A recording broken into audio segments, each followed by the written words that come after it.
अस्सलाम वालेकुम नाजरीन, आप देख रहे हैं डेली सोशल पाकिस्तान और मैं हूं मशकूर ज़दी।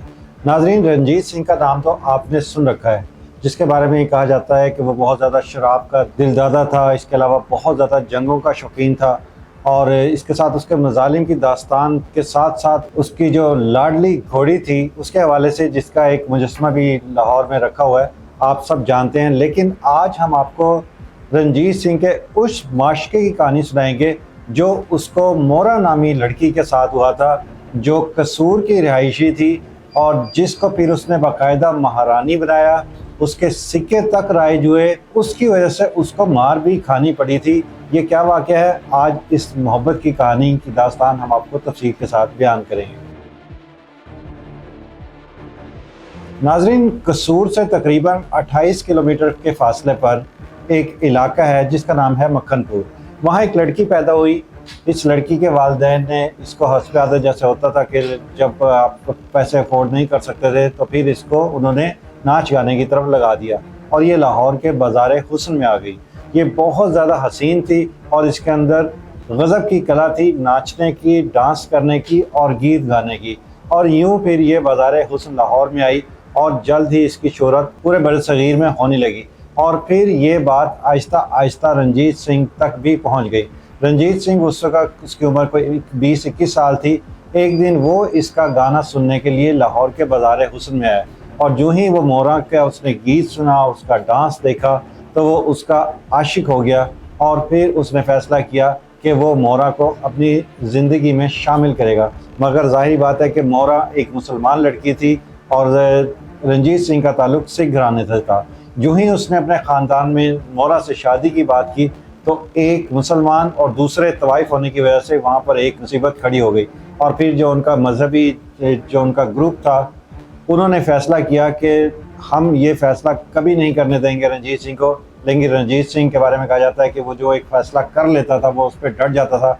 उसने कहा था कि मैं सल्तनत छोड़ दूँगा, मैं रियासत छोड़ दूँगा, लेकिन हर सूरत मैं मोरा को अपने महल में रखूँगा।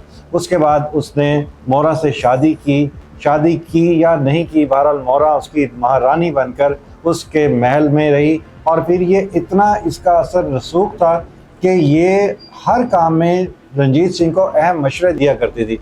और ये भी कहा जाता है कि रंजीत सिंह ने जो लाहौर में किला फतह किया था उसमें भी मोरा माई का बहुत ज़्यादा अहम किरदार था। इसके ताल्लुकात किसी मुकीमुद्दीन नामी शख्स के साथ थे जिसकी ड्यूटी लाहौर गेट पर थी और वो उसका मरकज़ी चौकीदार था, पहरेदार था, उसकी ड्यूटी वहाँ थी।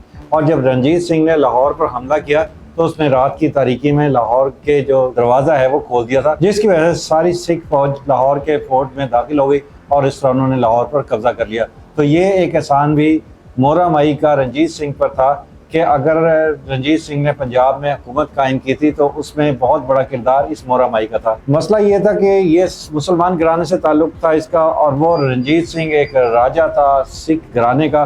तो अब इन्होंने ये फ़ैसला किया कि वो लाहौर और अमृतसर के दरमियान एक पुल आता है, वहाँ पर अपनी मुलाकात किया करेंगे। ये उससे मिलने के लिए जब जाने लगी, रास्ते में एक हंसाली नहर आती है।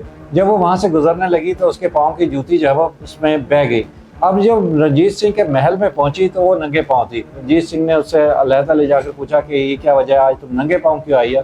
तो उसने बताया कि वो रास्ते में जो नहर आती है उसमें मेरे जूते बह गए। उसके बाद रंजीत सिंह ने 1 साल के अंदर अंदर उस नहर के ऊपर एक पुल बनवाया जिसको पहले कंजरी पुल कहा जाता था और वहाँ पे आज भी जो है वो उसका जो नेम प्लेट है वो कंजरी पुल के नाम से ही है। मगर बाद में लोगों ने उसे कहा कि ये असल में कंजरी मोरा ही थी जो रंजीत सिंह की पसंदीदा कनीज थी या उसकी महबूबा थी। मोरा के बारे में कहा जाता है कि वो इतनी खूबसूरत थी कि राजा रंजीत सिंह जब अपना महल लगाया करता था, जब दरबार सजाया करता था, तो वहाँ पर अंग्रेज़ औरतें उसकी दिलकशी और उसकी खूबसूरती को देखने के लिए उसके महल तक में आया करती थी। रंजीत सिंह का ये था कि उसने मुसलमानों की जितनी जो मुगल इमारत थी उसको तहे देख किया था। यही वजह थी कि एक दिन उसने फैसला किया कि वो मोरा के साथ एक मस्जिद थी यहाँ लाहौर में, उसके मीनार पर उसने चढ़कर उससे मिलने का फैसला किया।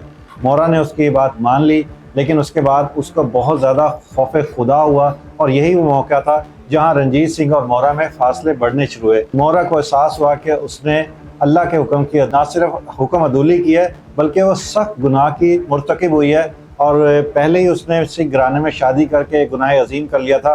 उसके बाद मोरा ने वहाँ से रंजीत सिंह को खैरबाद कहा, उसको अलविदा किया और फिर वो खामोशी के साथ एक वापस लाहौर आ गई और उसके बाद उसने गुमनामी की ज़िंदगी बसर करनी शुरू कर दी। अलबत्ता उसके बाद क्योंकि बहुत ज़्यादा पैसे आ गए थे, उसके बाद बहुत ज़्यादा धन थी, दौलत थी, सोने और चांदी के उसके बाद बहुत ज़्यादा गिफ्ट मिले हुए थे, तो उसने फिर अपनी आकबत संवारने के लिए लाहौर में शाह आलमी के मुकाम पर एक मस्जिद तामीर करवाई, जिसको आज भी मोहरा मस्जिद के नाम से याद किया जाता है। ये मुसलमानों के लिए बहुत ज़्यादा खिदमात सर अंजाम देने लगी और फिर ये मुसलमानों के लिए अगर कहीं सिख कभी हमलावर होते थे तो ये उनकी माली इमदाद भी किया करती थी और उनकी जान बचाने के लिए बहुत ज़्यादा इंतजाम भी किया करती थी। और फिर इसकी वफ़ात जो हुई तो वो लाहौर में ही हुई और कहा जाता है कि इसको मियानी साहब का जो कब्रिस्तान है लाहौर का मशहूर और मारूफ, वहाँ पे हज़रत ताहिर बंदगी का एक मज़ार है, उसके करीब ही इसकी कब्र तो है, लेकिन इसने भी कहा था कि मेरी कब्र को राज रखा जाए क्योंकि मैं नहीं चाहती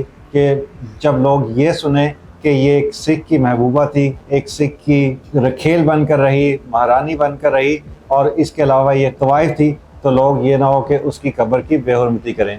तो ये कहानी थी नाजरीन मोहरा माई और रंजीत सिंह की।